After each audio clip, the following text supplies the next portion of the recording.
Raj. Welcome to the studio. We've just proven that even in the digital world, people can pitch up at the wrong destination. So luckily, we're not not in real life, in face-to-face mode here. As it happens, I felt like I was reminded of sort of going to a restaurant and I ended up in actually the wrong branch of the restaurant. So I felt a bit like that, but that's the digital equivalent, isn't it? So Well, I think kind of works. it also proves that we're still human, because here we are on a tech podcast, and we had I suppose it's not a technical glitch; it was a human glitch. So it just proves the point that human error still exists. Absolutely. And obviously, if I was Raj AI or Raj the bot, I would be better at it, but I'm not. So there you go. Well, you're here now, and we're diving into a bit of a controversial topic today. And I suppose controversial will be determined by what your definition of ethical is. But Amazon's clever yet ethically questionable method of scraping data from GitHub to boost its AI development has kind of come to light. An internal memo revealed that Amazon is bypassing GitHub's scraping limits by having employees create multiple accounts. And this has obviously raised significant legal and ethical questions. So maybe you could just kick us off and give us your initial thoughts on that. Yeah, absolutely. It's funny because thinking about ethical and thinking about what's okay, there's one thing to be ethical and another thing to be legally correct.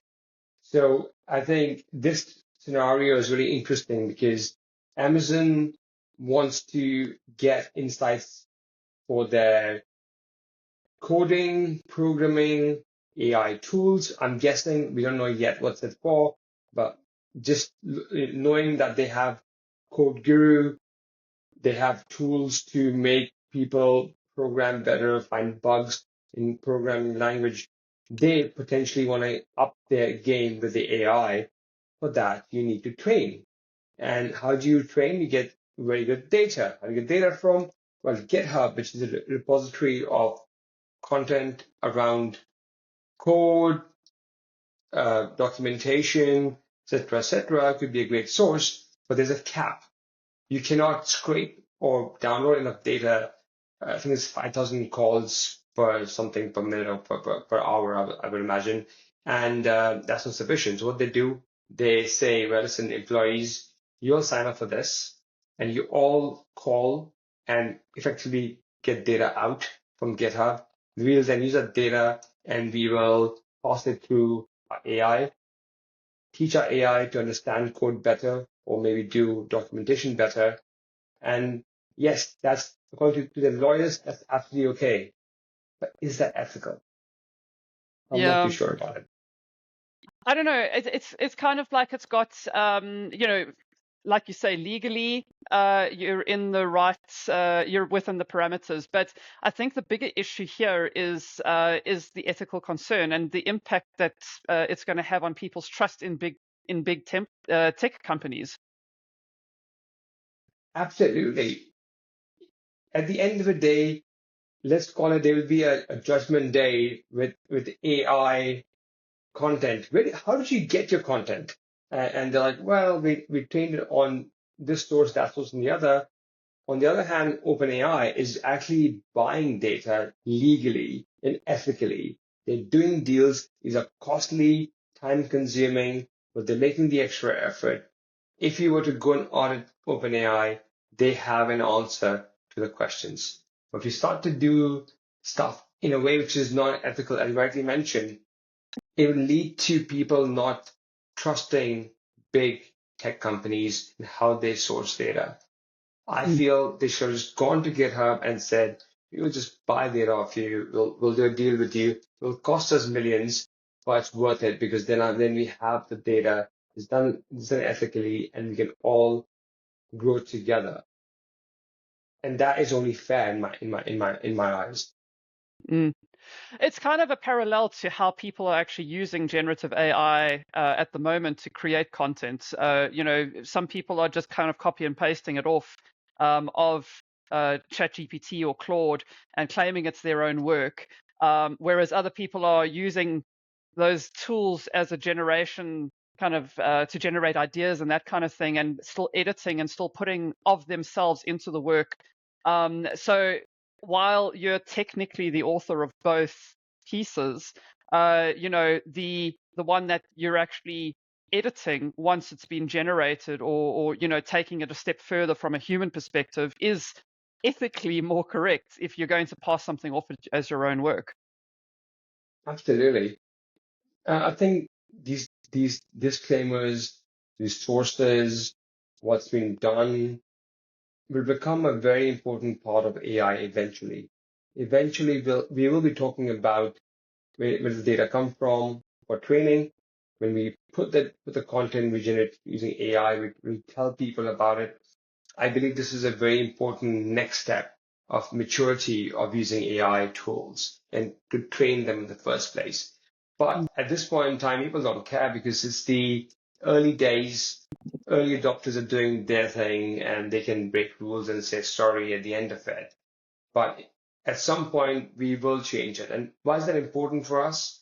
Well, if we train on other people's content data, we should pay them for it, or at least acknowledge that we're doing it. And if we are scraping data from people's sources in a indirect manner, we need to think about it again, because is it really ethical to do that?